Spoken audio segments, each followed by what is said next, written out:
everybody, and welcome to another episode of the Outside Insider podcast here on Philly Sports Network with myself, Liam Jenkins. You know the score by now.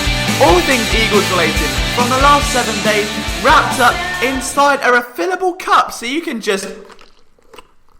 That was meant to slurp. You sip the content, alright? I've ruined the intro. I've tried my best. If you're new around here and you are not yet subscribed, we are on the following platforms. We are on iTunes, Spreaker, Spotify, Stitcher, YouTube, iHeartRadio, the Google Podbox thing. There's an orange one. We're basically everywhere. Just search the Outside Insider. And I wanted to start this show off with a massive thank you. For those of you who don't know, we did 2 live streams on the YouTube channel yesterday. We had a bunch of articles out pre and post game. I didn't realise until I woke up this afternoon. Focus on the afternoon bit. I'm a tired LJ right now. I did 17 hours work yesterday.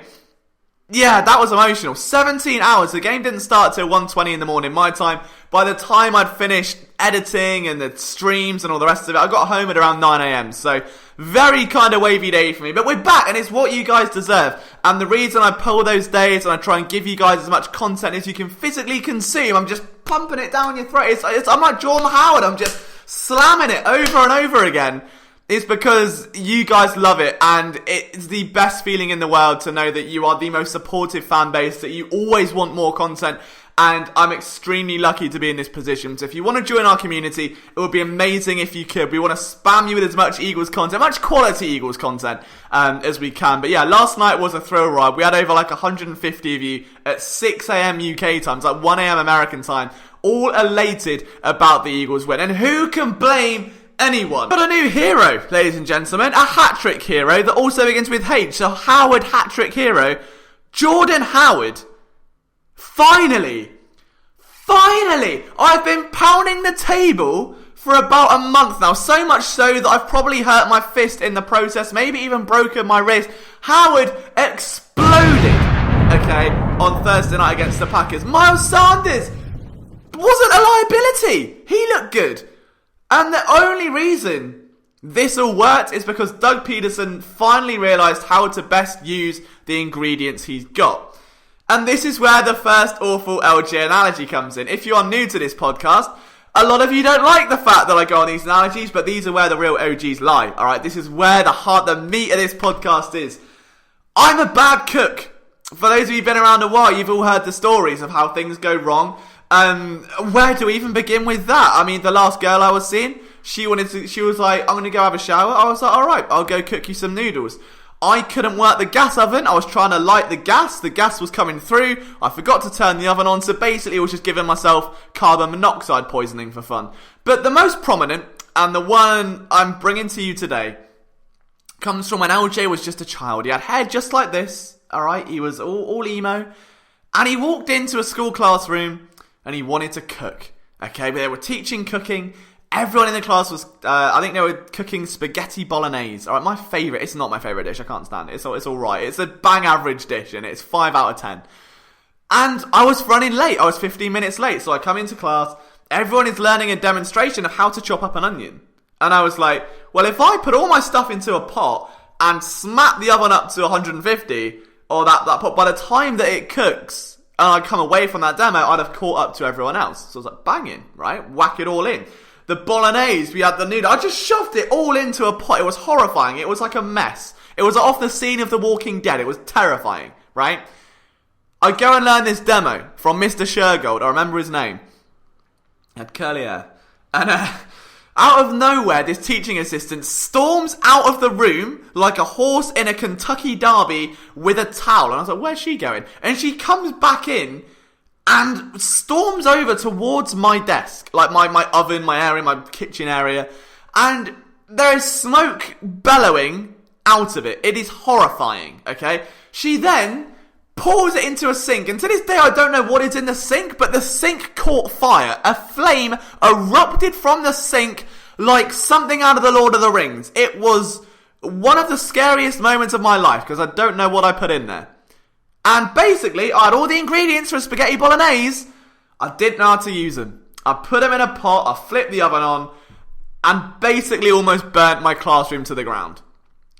And you can make the argument, That's sort of what Doug Peterson does for the first few weeks of every season until things get settled and he realises, Jordan Howard, you're the bolognese, you're the meat here. You should be going on that pot over there. So you still don't know how to cook. The spaghetti, Miles Sanders, you're not a north-south runner. You're outside. You go outside the bolognese, eh? See where it's going now? You see where we're rolling? You go outside the bolognese. And the offensive line, well, you're the plate it goes on. Without the plate, it's just a mess on the floor. So we need a nice, firm plate, alright, to block the bolognese from spilling on to my lovely white, skinny jeans. Look at that. And that's what we saw. A combination of everything. Absolutely everything. Run blocking. The wham concepts, we're going to get to wham a little bit later because that is very, very relevant for a particular debate. But there was wham, there were trap concepts. We saw outside zone, we saw runs under centre, we saw a little bit of play action just sprinkled in there. And we saw screens. Screen passes returned. There were none last week. They're back now. That's great. It was so, I think, vindicating after weeks of thinking that you know what the solution is. That it seemed too obvious. Like, surely not everyone can be seeing this. So there has to be something more as to why Jordan Howard is sat on the sideline playing Mario Kart Tour as opposed to running up the gut and knocking down defenders like a human bowling ball. A tumbling tower of terror, I called him on Twitter at 6 a.m. Forgive me for that.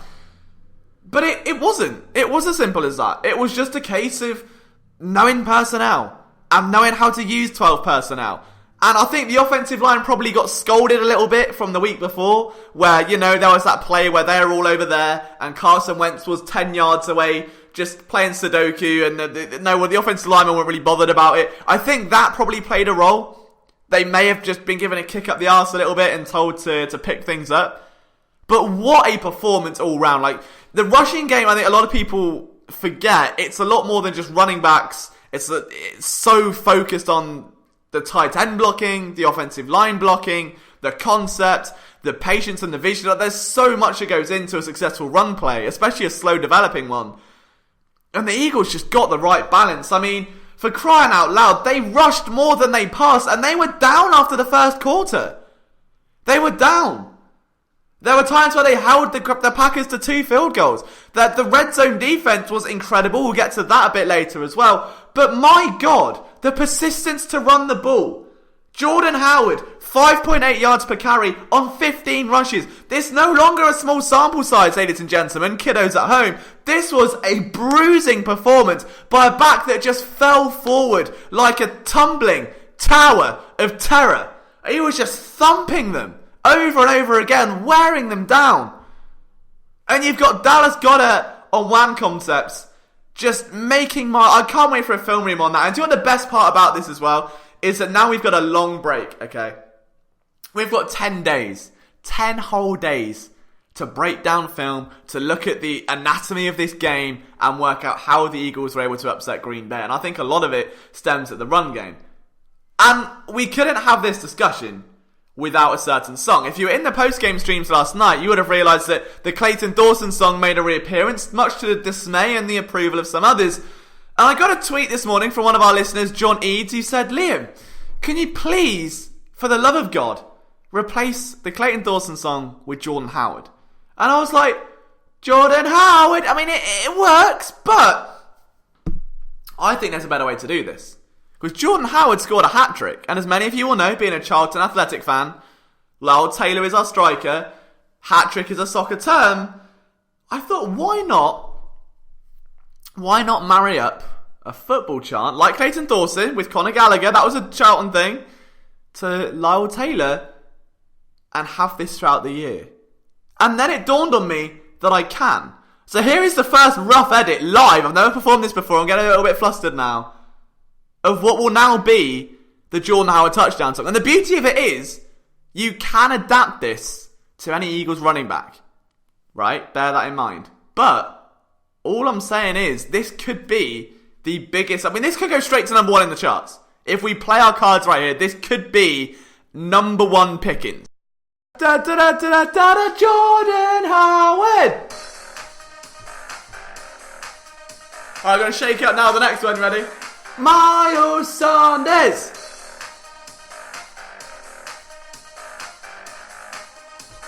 Lyle Taylor. I had to for Charlton, but it has to be done. I just can't get enough. I just can't get enough. All the things you do to me and everything you said. I just can't get enough. I just can't get enough. We slip and slide as we fall in love, and I just can't seem to get enough. No.